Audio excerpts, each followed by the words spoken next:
Alright, so today we're going to do another video on this computer architecture project which I have right here. I've been doing a lot of different things to it, but right now I guess I'll look at this first. So this is the board that has, as far as I know, this is everything that's needed for the computer to work. Obviously, most of it is not soldered, like none of this is soldered.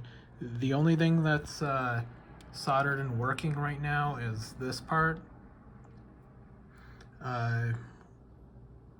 This circuitry that's working right now, what it does is it has the program counter and it steps through the different addresses that will address the RAM here, or the RAM that's used for the program.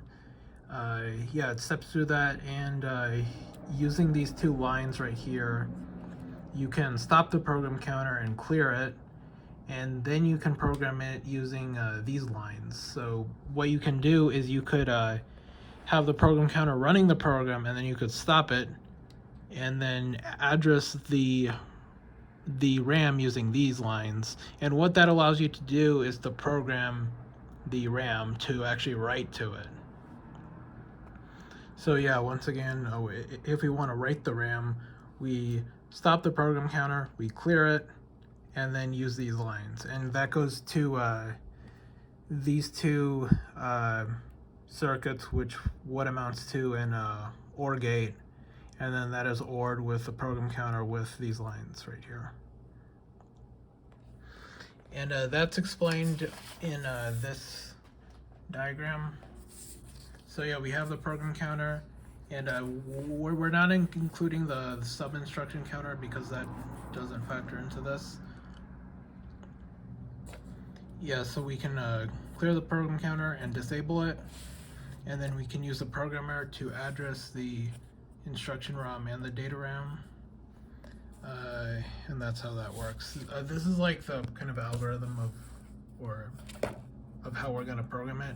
So we're going to have to disable the program counter, clear the program counter, and then address all the RAM, and then we press write enable on the RAM to actually write at each address. So another thing that I was thinking is that, alright, so now we can program it, and obviously we could just write a script to do that with like a microcontroller, like the Arduino right there. But what we really want to do is have it to where the programming of the RAM is done by another memory circuit, which in this case is going to be in EEPROM. So these are the ones that I have right here. This is in EEPROM. This is a, I think it's like 512 kilobytes or something. It's a lot of memory. What that allows us to do is have larger programs, because this architecture, it can only address 4 bits, which is going to give you 16 different addressable places in RAM to actually go to. But what that would do is that would only limit your program size to 16 lines, and that's not really good enough for what I'm concerned with. So yeah, we don't want the program to be limited by that. So what we're doing with this EEPROM is we're essentially having a larger amount of memory, but it can't be directly addressed. So like how it's going to work is that when you turn it on, it's going to load the program from the EEPROM. It's going to load the first 16 lines, and then it'll execute that. Within that, you can address directly any of the lines because they're in RAM. So you could do while loops, you could loop over, have conditional branching within that 16 lines, But when you're done with that, what you have to do is anything you want to save from those 16 lines, you have to save it to the other RAM, which is like the working RAM. As you can see right here, these are the RAM with the program and the data. These are for the program, and then you have this RAM right here, which is actually writable by the computer. These can only be written by the programmer or the EEPROM in this case. Yeah, so it does that, and yeah, so like for example, if you want to multiply two numbers or whatever, the first 16 lines might ask the user for input or something, and the next lines might take an input and store it in the RAM. And well, once again, we're going to store it in this RAM, and then we're going to go back to the EEPROM, load these again, so these are going to be cleared out, and then maybe ask for another input, store that in RAM, and then we want to multiply the two numbers. So then we load another 16 lines, which actually does the multiplication, stores it in RAM again, and then we could have another 16 lines that displays it out or something like that. Yeah, so this is how we implement it. If you have watched my other videos, this is actually how what the emulator does to get around the limitation, but now we're actually going to make it in hardware, and that's where this comes into play. So I've been trying to work out, okay, what does the EEPROM circuitry have to be like? So when are we gonna have to know when we need to program it? And that's kind of a harder question to do. Yeah, so that's going to have to be this stuff right here. So yeah, so what I found out is that these the counters I'm using for this, they have a ripple out.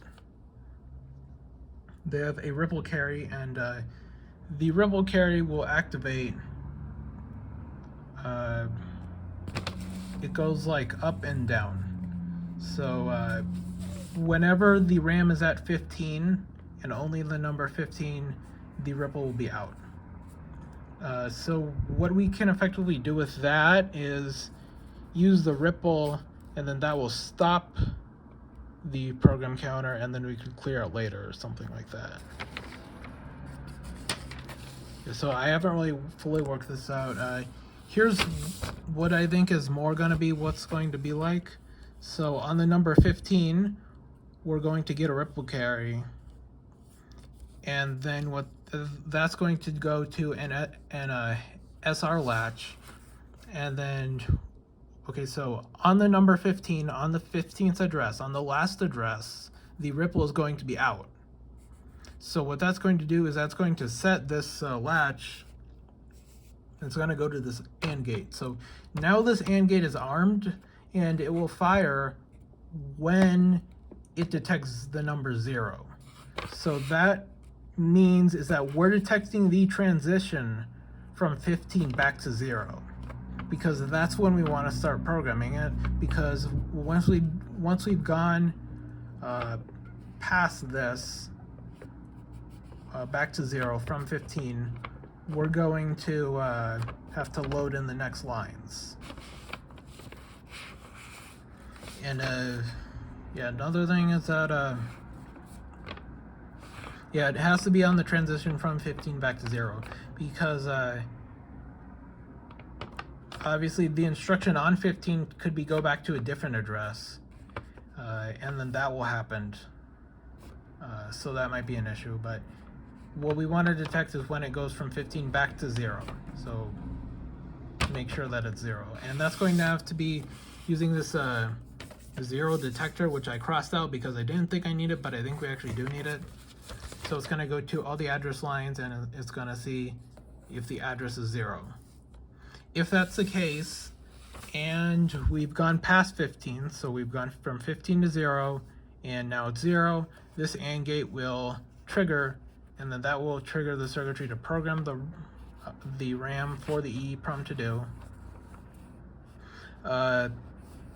Sometime around here, we're gonna have to stop the program counter. So like pretty much immediately once it reaches 0, we're gonna stop it. And then we're gonna clear it so the EEPROM can do its thing.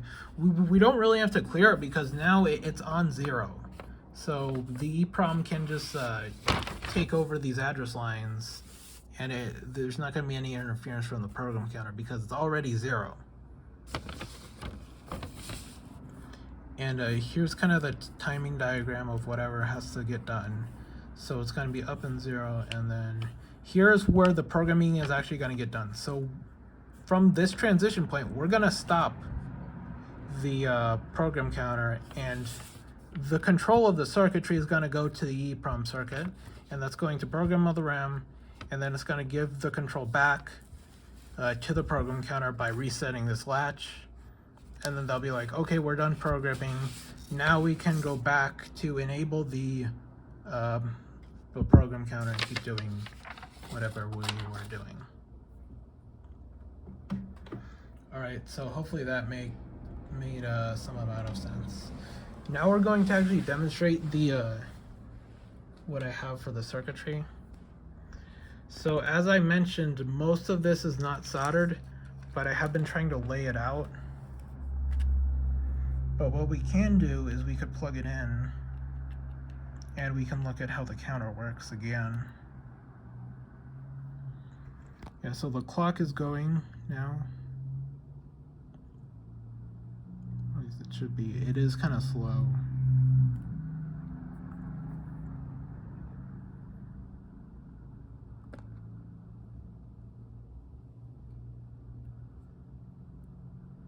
Yeah, so it looks like one of the lines got off. Yeah, this line is supposed to be here. These wires are pretty thin. So we're at 3. We're still at 3. 4. So this is what the program's actually doing. It's stepping through the addresses. These lines are meant to go to the ROM, but they're not actually attached right now. So 1, 2,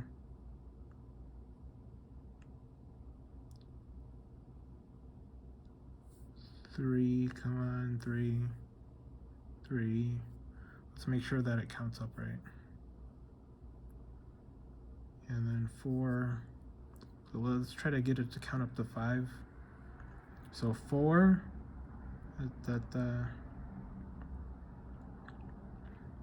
4,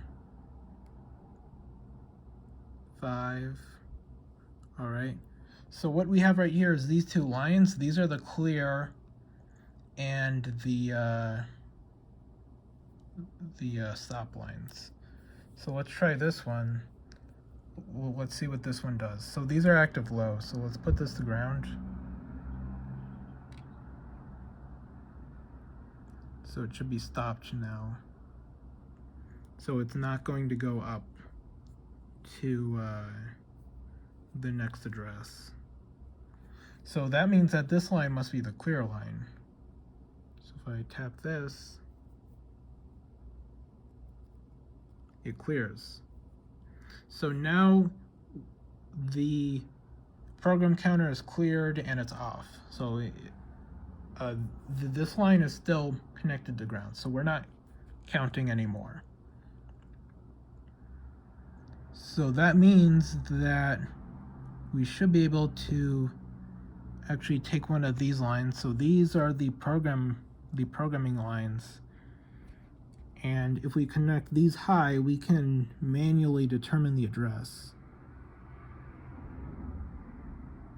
If I can just find out which ones go where.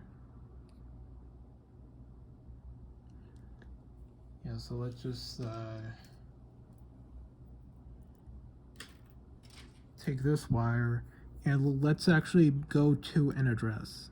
So this would be what the programmer or the EEPROM programmer or the Arduino or whatever is actually doing. So yeah, so now we're at address 2. Yay, we can do that. And let's say we want to go to address 3 or something. So we could take another line, and what this would be is like another counter on the EEPROM, which is doing this. So not that one. Yeah, so now we're at address 3. Yeah, so we can go through all the addresses if we want to, and when we want to stop, we can do that. And then all we have to do is take this off, and now we can actually execute the program now that we've loaded it. And it should go back to what it was doing. Once again, this is kind of slow. The clock on this is, I think the clock on this is like sub 1 hertz. It's like half a hertz or something. So that could be changed using the resistor on the bottom of this, because it's a 555 timer. There's a resistor there. If you could see it, I don't know, but by making that value smaller, we can overclock it if you like. All right, so once again, just to prove the point, it's still going to count up, just rather slowly. And the sub counter is still going on. So these are the sub counter lines at the bottom of the circuit. So these green lines, they are the sub counter, and they're counting up faster because they're stepping through the instruction. Yeah, so now we can just turn this off, because now we're going to have to explain the rest of the circuitry. As I mentioned, this stuff is just laid out. Most of this is not even soldered. Just this part is. So as I mentioned, the first thing we're going to have to do is we're going to have a zero detector. So that's going to be an AND gate, and invert it. So that's going to be accomplished using this. This is an AND gate, and these are the addresses. So what we want to do is we want to take these blue lines, feed them into the AND gate, and then feed this into an inverter. There are a lot of inverters around here that are not being used for all their 6 inverters. So it's going to go here, and that's going to go to these two RAMs, because these are both 4-bit RAMs times 16, so 16 bytes. And then, okay, we got the RAMs. Now we can step through the RAMs, but if we want to actually do an instruction, first of all, these RAMs, they have inverted outputs, so we're going to have to put them through these 2 inverters.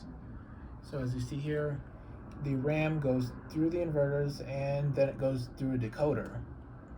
And the decoder has an inverter on it too.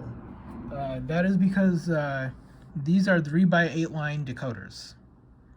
And we want 16 lines of decoder, because there are 16 things we might want to do.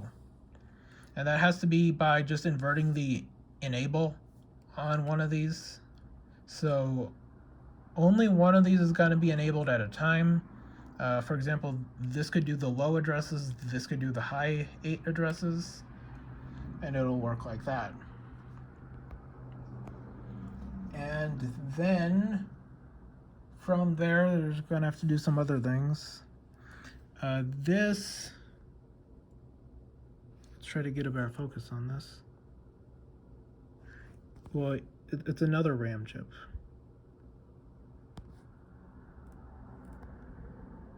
Yeah, so this is another RAM chip. This is, you can see it faintly. So this, as I mentioned, is the actual working memory that we can write to. And that's important because you can see the inverters directly address the RAM. So that's it's going to go. Yeah, from the inverters is going to address the RAM. So these decoders are going to be attached to this one, and then this one's going to go here. And then we have other stuff going on, like, for example, this is the ALU. So just to say, this is the ALU, and this is the EEPROM. I have no idea what this is going to go to or how it's going to actually interface yet, as I said. And then these are the three registers. So we have three registers in the system. We have an output register that takes the outputs, and this is, or these two, again, these are D flip-flops. They only store 2 bits. We need to store 4 bits. So these are one register, these are a register, and these are a register. So this is the output register, this is the ALU register, and this is the accumulator. Once again, we need an ALU register and accumulator because data has to be transferred through the ALU. So sometimes we're going to have the output depend on the input, but we have to store it so it makes sense. Yeah, so that's what that does. And then we have some other stuff right here.